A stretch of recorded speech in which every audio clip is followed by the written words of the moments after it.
If you enjoyed this episode of Spotlight On, please share us with a friend and leave a review or star rating on your podcast platform of choice. Thanks.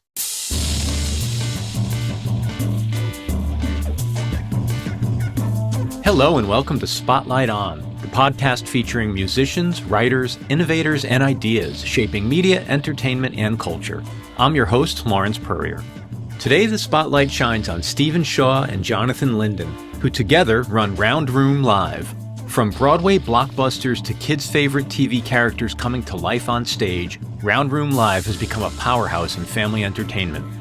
Stephen and Jonathan launched the company in 2016 with a bold idea: take their experience from massive rock tours and use it to create live shows that capture the magic of beloved brands, from Sesame Street to Formula One. They've built Round Room into one of the most dynamic forces in live entertainment, with hit tours and exhibitions playing to packed houses worldwide. Their latest ventures include the just-launched Blippi tour and an upcoming 20th anniversary spectacular for Nitro Circus. Stephen and Jonathan are here to pull back the curtain on how they bring beloved characters and stories to the stage. And now, Stephen Shaw and Jonathan Linden.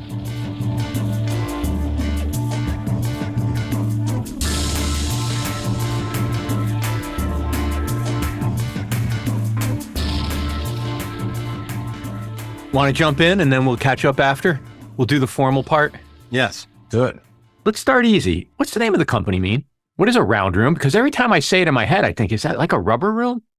In 2016, I was just about to launch the company. I had visions of the business and was trying to figure out, obviously, a brand, right? You need the brand first. And full disclosure, I am a big Phish fan. Phish the band. Oh, okay. Now it makes sense. I was tearing through artist catalog from The Dead, Phish, and I saw Round Room, an album that I know. It's not one of their best, but I know it and I like it. And I thought that works. And why it worked to me was we perform shows that are in rooms, right? We are performing shows in 360-degree type rooms, whether immersive experiences, where we call it in the round as a point.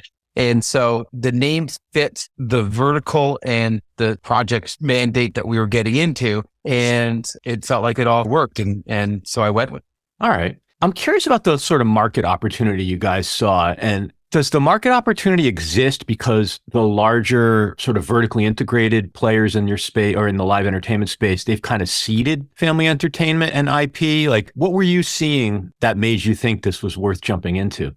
I think that's a good question. And I think you got part of it in the question of when we were at CPI, Concert Productions International was a boutique touring company doing the Rolling Stones and Barbra Streisand. And there was longer time between tour cycles then. And so you had to activate the overhead and you got into kids and family tours, Broadway shows, traveling experiences and exhibitions. And then when that business got sold into Live Nation, obviously as a publicly traded company, it was pretty laser focused at the time on concert touring and the direct ancillaries like Ticketmaster.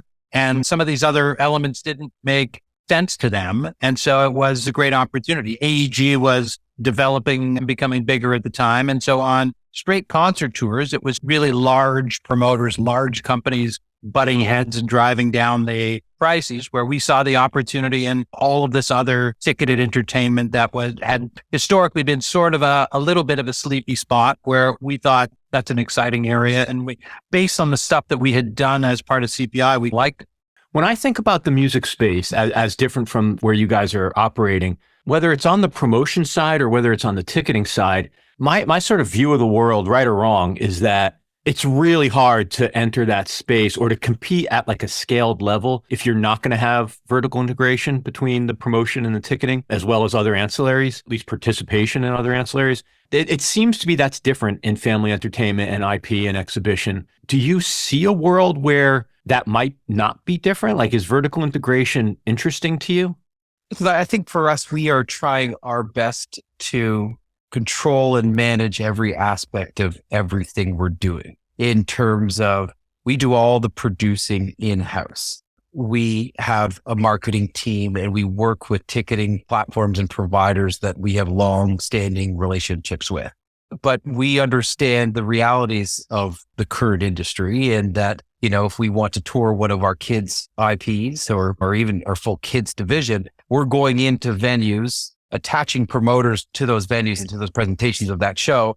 There already is a ticketing business, right? There already is a contract with that venue for that ticketing company. So for us, it's a hard one to break into from the kids and family space, right? Where we're going into institutional venues, right? Big theaters around the world. From exhibitions, there's a lot more opportunity to control and vertically integrate all of the ancillaries around you, right? It's a bit like the Wild West or what concert touring probably was 35 years ago. We're going into venues that don't have a ticket company attached to it.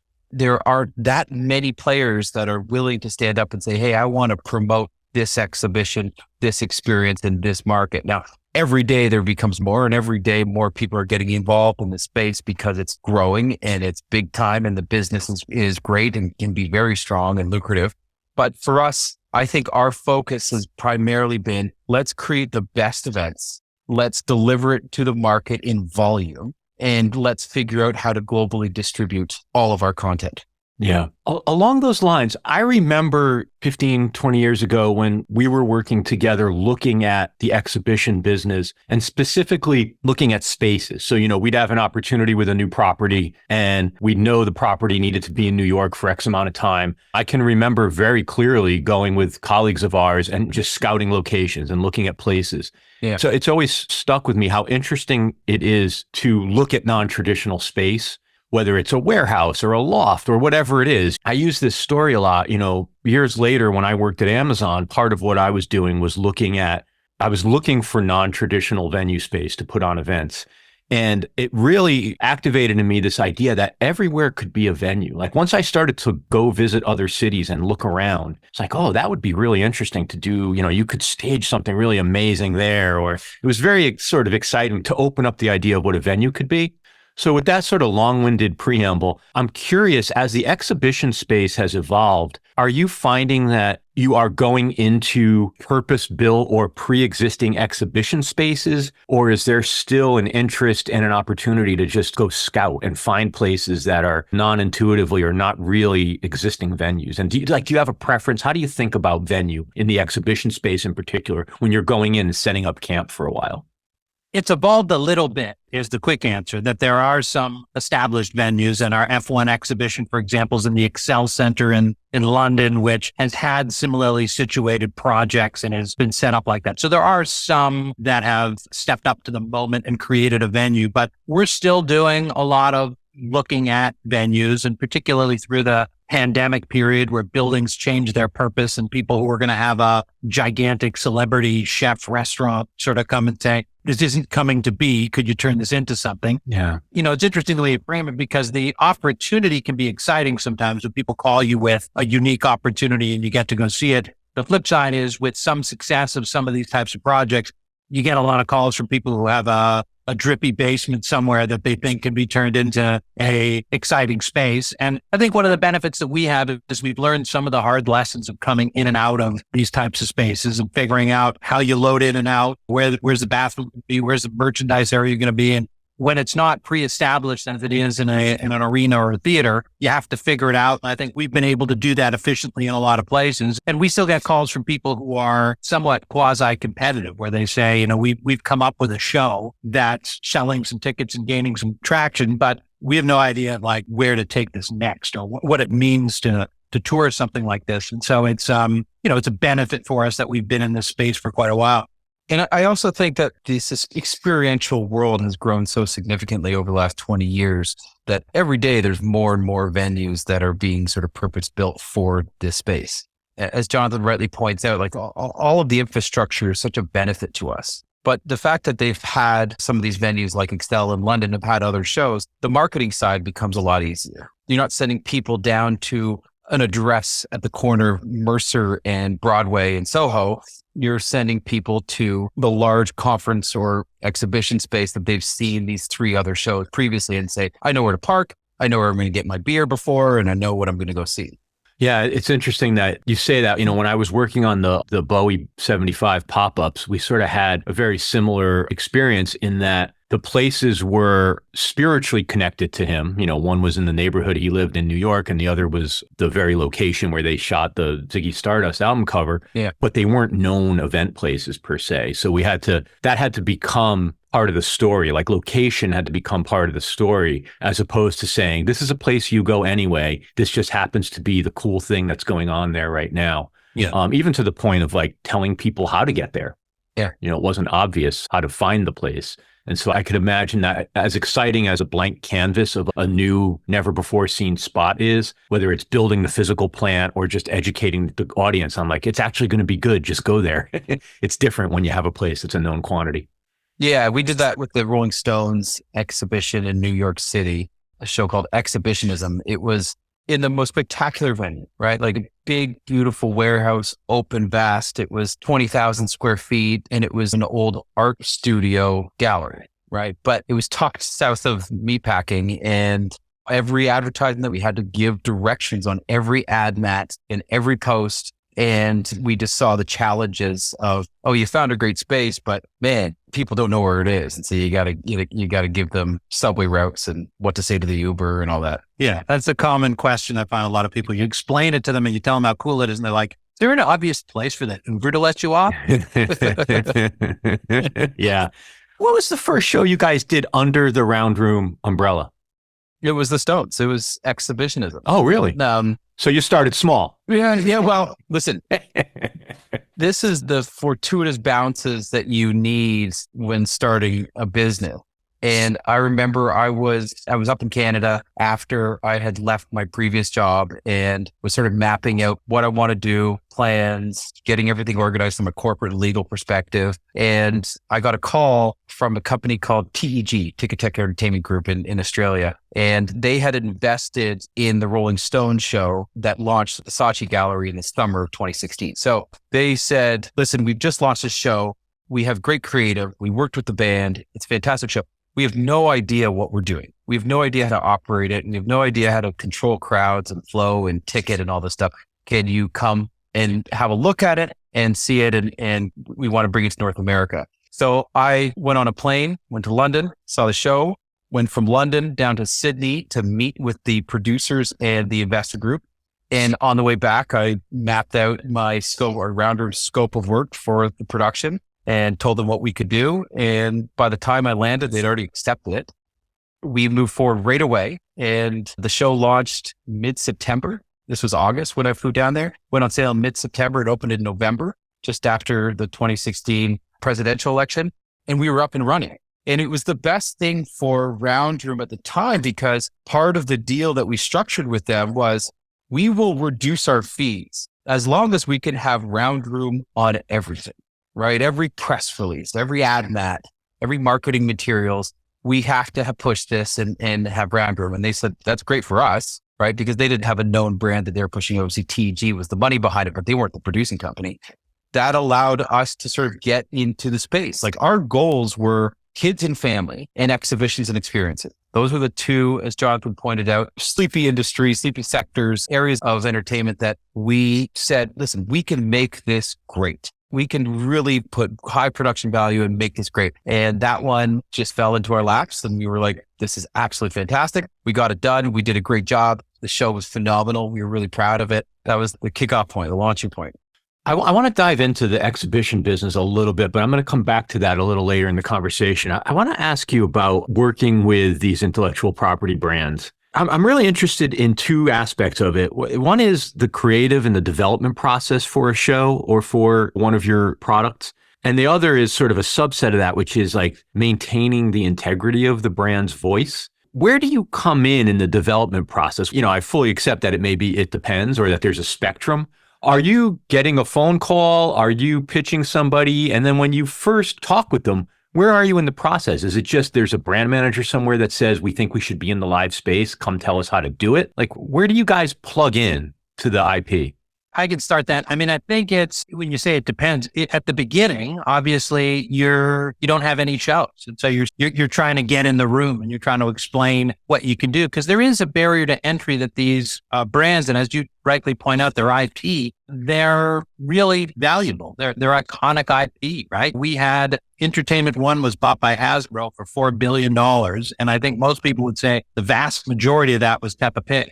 And so these brands have great value, and you can consume that content these days anywhere you want, whenever you want, on your phone, on your iPad, on your streaming service. And so live is the last frontier of sort of really going there and seeing it. And it's a key touch point. That's important for us. And so at the beginning, it was trying to find our spots and trying to get into the room. We've obviously established ourselves now where we're receiving a lot of calls, which we're grateful for. And, the process usually starts is there's a vision that the brand has where they want to explain to you how they can see it. And then we usually have our team translate what that would mean for the stage, but all the way back to competing and sort of differentiating ourselves from the major promoters. And Steven said, we continue to do all this stuff ourselves, including producing, which most major promoters don't do. Yeah. They promote and tour existing content. They don't create content. And so that's something we've done, and it can be a fulfilling but sort of somewhat daunting task at times, where you've got a major brand and a concept,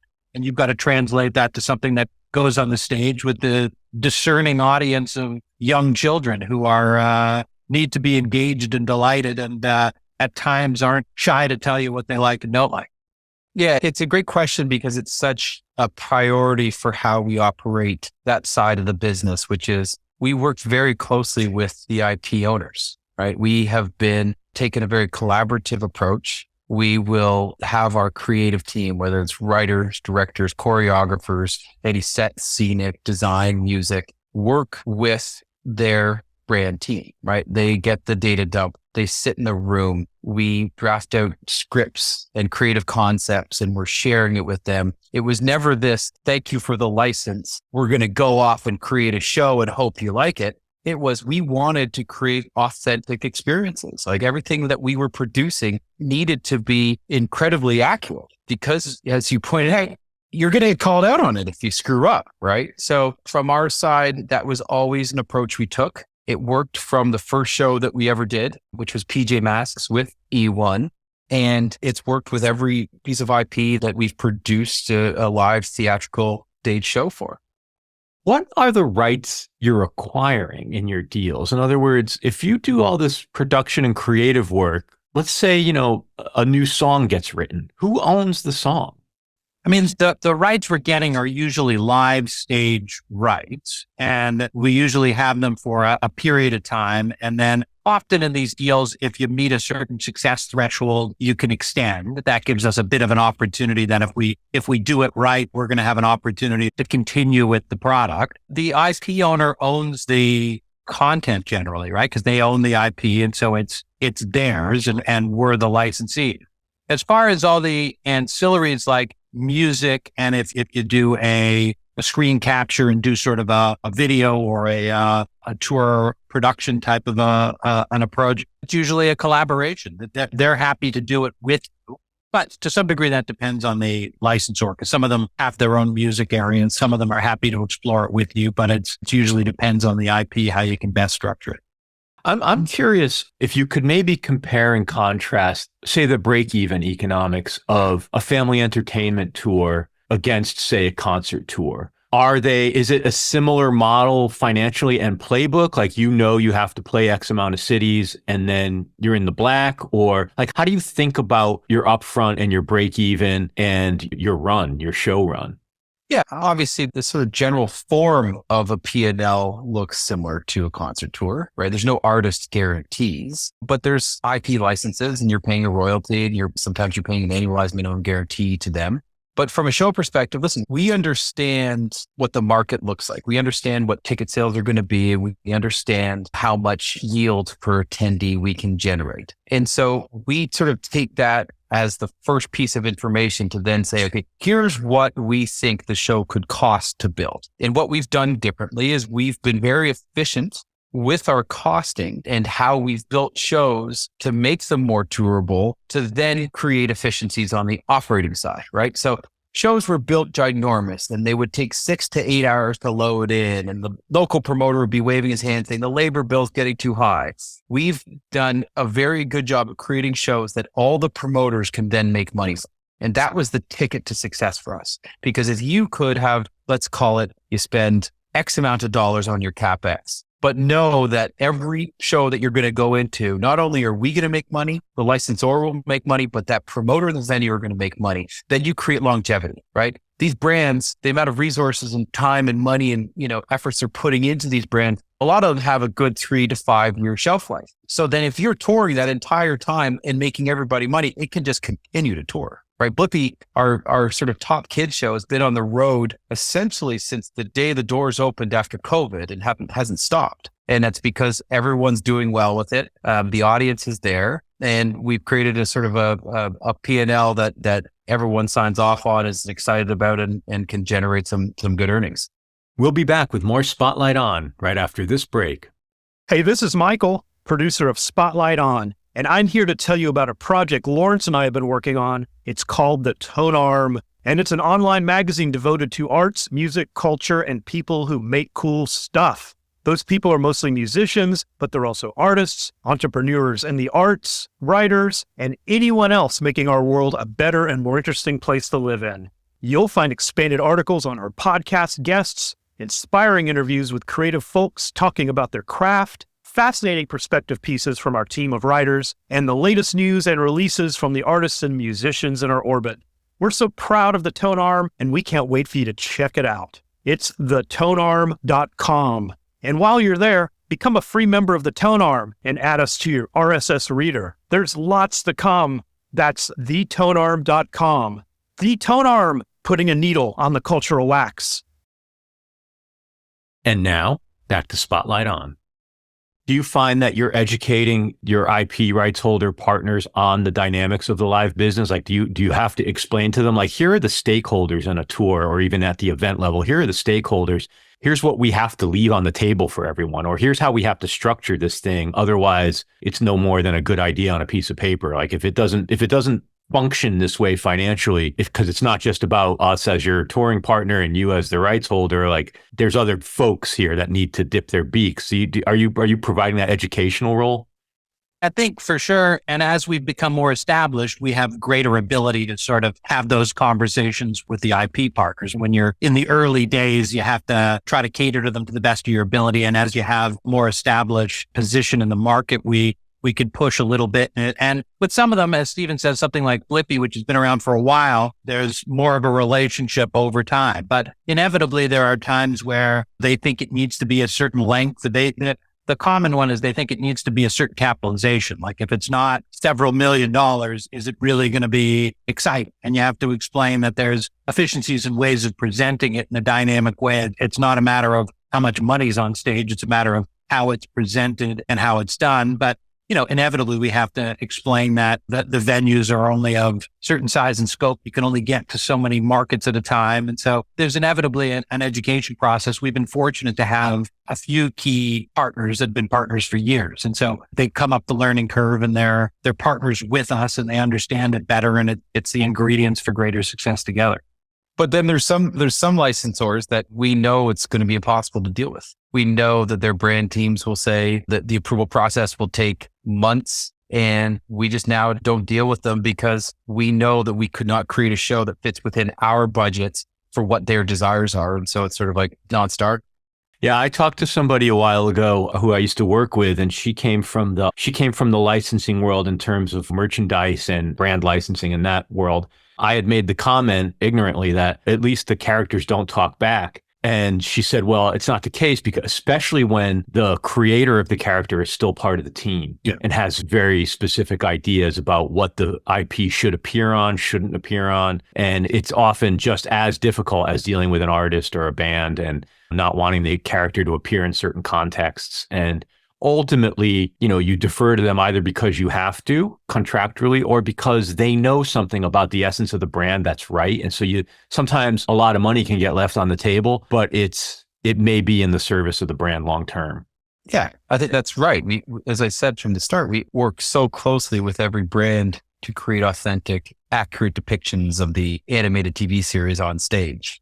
But for us, it goes back to your original question, which is you have to let them know how this is going to work from a sort of an P&L economic side, right? You need to let them know that if we create this show or add this set piece, it's going to move us into another truck, which is going to add labor time and bills and add to the promoter. And then the promoter's not going to buy anymore. And then it just goes downhill from there. And you say, we'll have a 12-week tour. We could do a full fall leg, but spring next year, not going to have the same type of volume. And the best licensors that we have are the ones that where some of those key people on their side have come from the live space. Yeah. Right. We have one licensor that we deal with at Moonbug, a woman named Susan Vargo, who has a history in live entertainment, and she just gets it from the outside. And so for our benefit and the success that we've had with Blippi is because of what we've created, but what we've created with her and her team and the learnings that we all share, we're all sort of on the same page from the outset. And that's allowed us to thrive with this piece of IP. What goes into making the decision to work with promoters in like a sell-off situation versus four-walling the whole thing yourselves? Like, it's outside of it, and I mean more on the touring side, like, just what goes into that decision? We've always liked the model, and maybe it's because we go back to the concert business. We've always liked the model of local promoters. They know their market the best. They know how to market their buildings in their area. And so we've continued. Obviously, it helped when you're starting a business from the beginning to have the comfort of the structure of getting a guarantee. And before you leave for the tour, you've mitigated a lot of your risk. We've always liked and believed that you can have partners in all these different regions. And something you said before, everybody can sort of wet their beak and everybody participates on the tour. And that we think leads to success. We've done the occasional four-wall, but that's not really our model. Yeah. Is it for exhibitions? Is that the predominant model in any exhibition space? The sell-off or four-wall? Four-wall. Like, you go in and you take over the physical plant and you do it all? I mean, listen, we have more of a hybrid approach on the exhibition side. But on the touring side, our goal is volume. Our goal is global distribution. Our goal is to have a lot of good touring pieces of IP out on the road. And if you think about it, like, if you want to keep your overhead efficient and not have a 12-person promoting team or marketing team that's in and buying ads and placing media in every one of our markets. I mean, Blippi this year will do 250 shows. If we had to promote 250 shows, our team would be huge. Yeah. When you look at the economic side of it, you're thinking, hey, I can go into this model. I can reduce my top sort of potential, my upside by 15 points to have that promoter built in. He can handle all of that work. We can keep our overhead efficient, and we've protected all downside risk, right? So it made so much sense to us from a business standpoint, from a risk standpoint, that this is all we do with our kids and families. And what happens with that is that you ultimately get this network of promoters that are fantastic, that know what you're doing. They buy in because, hey, it's a round room show. It's not just this IP. We've had the same group of promoters in all of these markets forever, and the relationships are so strong, right? They buy everything. You mentioned the example of the 250 Blippi shows going out per year. Is that one production, or is it similar to theatrical where you could be in multiple cities or multiple territories at the same time, or is it just there's one on the road? We have, with Blippi, we've created 3 Blippi shows through our license. We acquired our license in 2019, but got on the road just before COVID and then pulled it off. But we typically only tour one in a certain territory at a time. So we have one Blippi show in North America right now. We have Sesame Street live in North America right now. We route them accordingly. They start at one side of the country piece and then cross over and don't have too much interaction because we don't want to cannibalize ticket sales from one show to the next. But when we create a show, it does its 18 months to 2 years in North America, and then it goes internationally. And the new show comes out in North America, and then that will go internationally when the third show comes into North America. So we're constantly updating, rotating creative. The new Blippi show just launched 3 weeks ago, and it's fantastic. Live musicians, and they're all playing instruments on stage, and the kids love it. We try to create this concert experience. But for us, it was be very methodical and strategic how you do it. Don't overplay your hand, and ensure that you have a lot of volume in the market and everyone's doing well.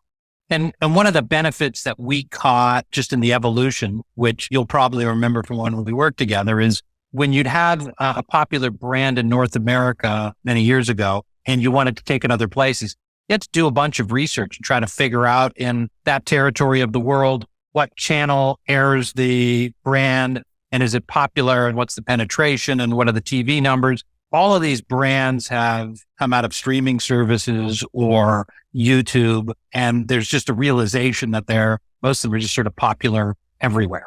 Blippi came out of YouTube, and it's that you can watch it whenever you want, wherever you want, and it just has pretty global penetration. And that allows you, when you're off cycle in North America, there's so many different options, territories, and places that you can take the tour. Yeah, that's got to make for some fascinating conversations with the rights holder or with the partner. They're sitting behind sort of a dashboard of information that is much, to your point, is much different than what they had a decade and a half ago. They can answer questions now, whereas the answer used to be, well, let me call Scandinavia and get back to you in 3 weeks. Yeah. How do you think about parents? And I mean that through a few vectors, right? Like there's the funny vector, which is a lot of these things are earworms and things that if you sit a bunch of parents down over dinner and say, what do you think of Blippi? Like they're like, oh my God, my kid loves, Blippi drives me nuts, or I love Blippi, or it's not necessarily their entertainment choice, but it is their choice because, they're participating with their kids and they care about what their kids are doing. But how much of what you do in terms of crafting the creative or keeping the creative fresh, like how do you think about the parents in terms of the actual show? Because they have to want to go, right? Or they can't dread going. No, they can't dread going. Music becomes a big thing with our shows, right? We do limit narrative and script, right? We do limit dialogue on stage and drive music as the key focus of the entertainment product. What comes from that are happy kids dancing in the aisles and singing and jumping around. What comes from happy kids? Happy parents. Parents can sit back, even if they can't stand Blippi or Paw Patrol or whatever, any kids' content or animated TV series that's out there. But if they can sit back and relax, their kids are having a great time because they're engaged and entertained for 90 minutes, then that's a success right there. And we're that much closer to bedtime. Yeah.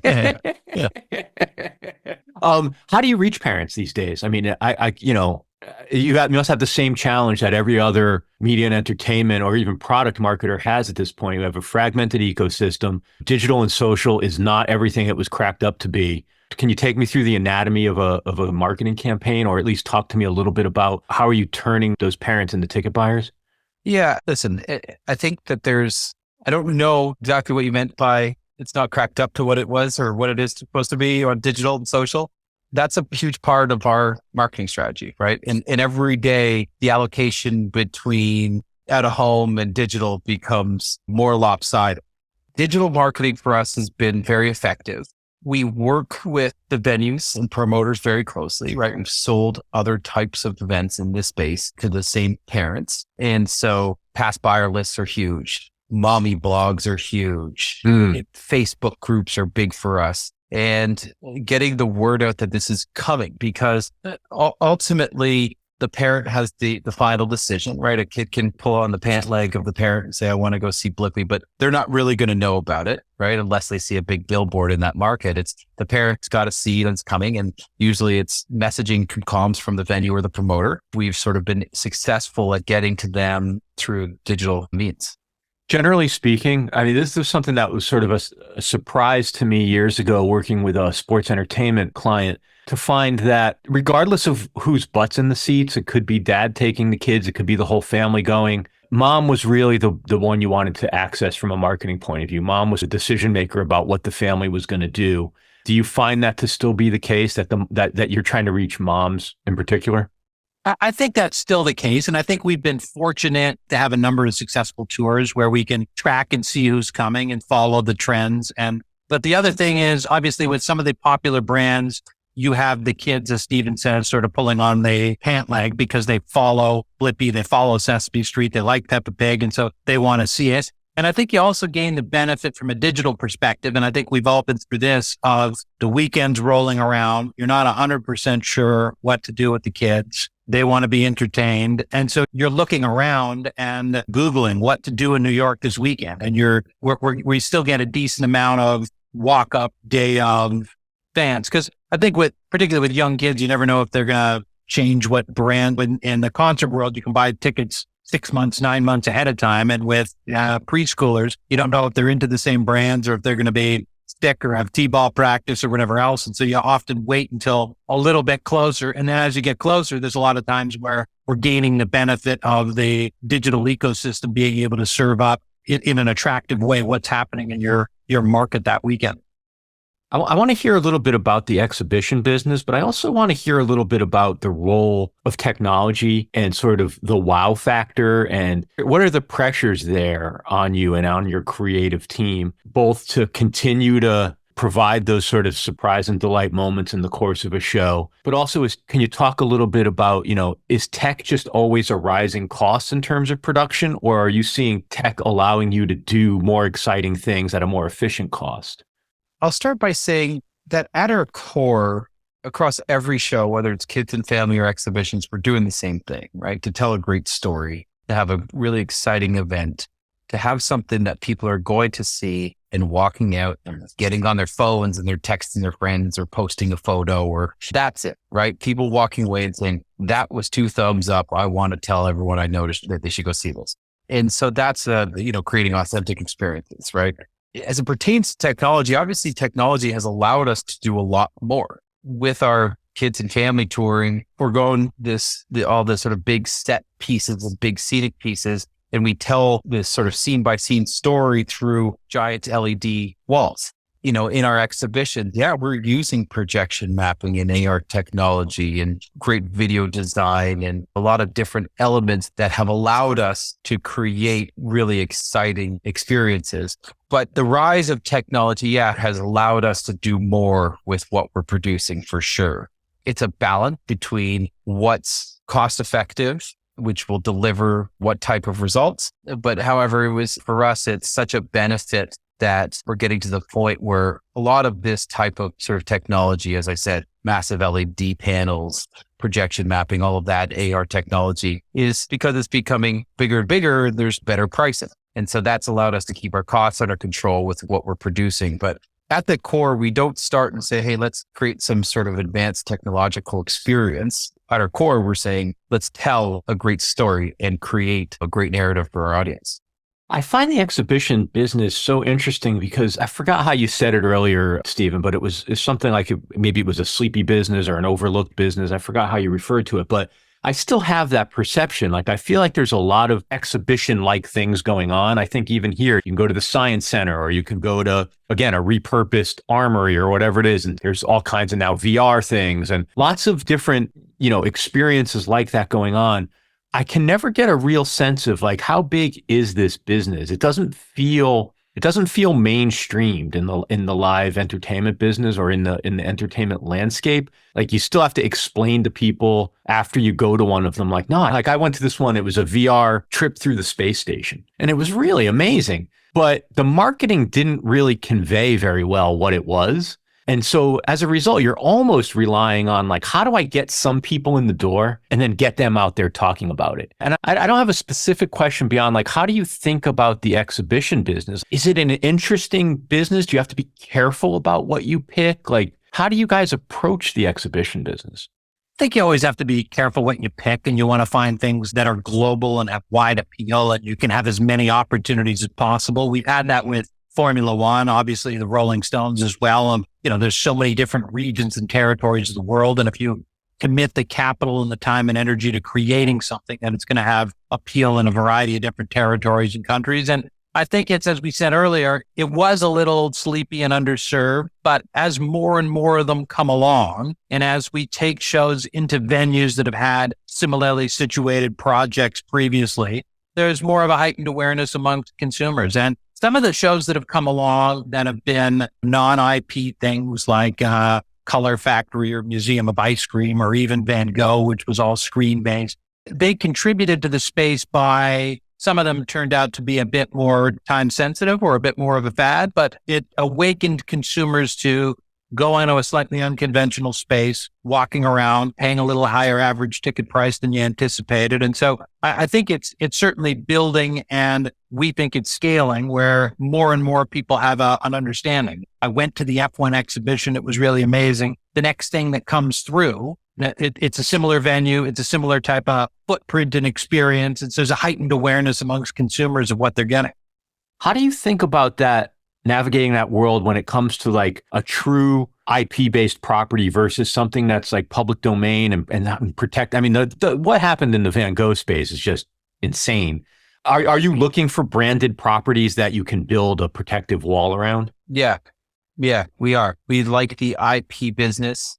For us, obviously, it's a little more expensive, paying out royalties and minimum guarantees. But we also like to fall against that brand to say, hey, listen, if you're a fan of F1, you can go watch the 24 races a year on TV. And if you're lucky enough, you can attend a race for a lot of money. But if you want to connect with us on a deeper level, then here's an experience for you, right? And that goes for all of our shows. We create these experiences that people can engage with, that people can interact with and learn more about. And we're targeting, obviously, the avid fan base for each of those respective pieces of IP. And we're seeing results from that. But to your question earlier, you have to be careful with the IP we choose, whether it's an artist, whether it's a sport league, whether it's a film franchise. We have to be very careful to know, hey, listen, there's an international market here. There is an avid fan base in all international territories, and we can create something with that IP owner that will be a great activation for the brand, for marketing side for them, but also from the commercial side and, being the core of our business, trying to create those great events. One of the things I'm concerned with, and that interests me, is this idea of what's going to happen in the next, anywhere from 5 to 50 years, really, with the rock music generation. As some of the classic rock era is coming to an end through, age, and just what's going to happen to legacy. Not every artist, obviously, is an ABBA that can support these immersive, really cutting edge, scaled experiences. Not every artist is even a Bowie or a Stones or Pink Floyd and can have a touring exhibition. But do you see a role and do you think about it all as a business opportunity, like expanding or preserving and promoting legacy through exhibitions? And do you think about that at all in the context of your business? I think when we think about legacy, I think you have to be at the top of the top. I do. I think you have to find that Stones or that Floyd or that Bowie. I think our focus now, as it pertains even specifically to the music space, is more about young. Let's go get some music that the young kids, that young generations are listening to, that there's amazing amount of streaming, that people are really, truly interacting at a high level, and our core demo to go out and experience something awesome at night. We had the chance to see ABBA Voyage in London. We were both amazed by it. I don't think either of us are huge ABBA fans, but we were both impressed very much by the technology and what they've created. And I think there's a market there for other artists, but that's an expensive undertaking, right? Not everyone can do that. And that will be a difficult thing to achieve on sort of a scale perspective across a whole sort of platform or portfolio of legacy artists. Yeah. No, but for us, it's what can we find as from an IP perspective? Again, is it a great artist? Is it a great sport league? Is it a great film franchise? Whatever it is.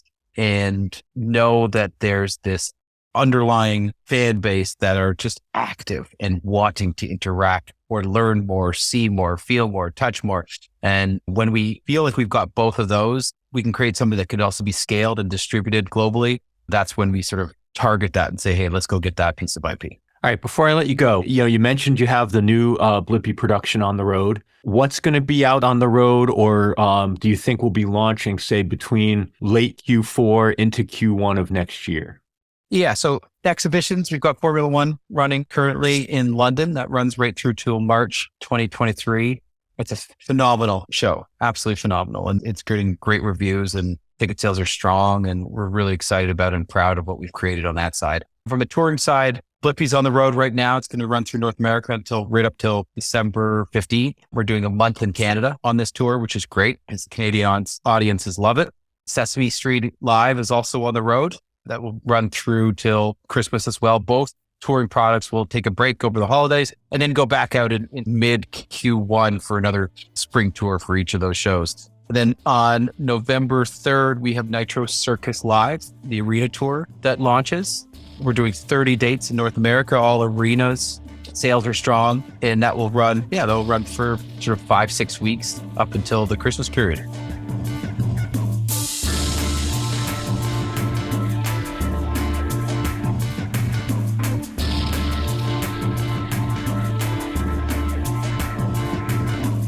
Thank you so much, Stephen Shaw and Jonathan Linden. And as always, thank you for listening to Spotlight On. Spotlight On is executive produced and hosted by me, Lawrence Purrier. We're produced and marketed by Michael Donaldson. Editing and sound design is by Terry Grant. Our theme music, it's by Q-Burn's Abstract Message. The most important member of our team is you. Thank you for supporting our work. Please rate and review us wherever you listen to podcasts, and then visit us online at spotlightonpodcast.com. There you'll find our free episode archive, our online store, and a link to make a donation to support our work. Thanks for listening, be safe, and stay in touch.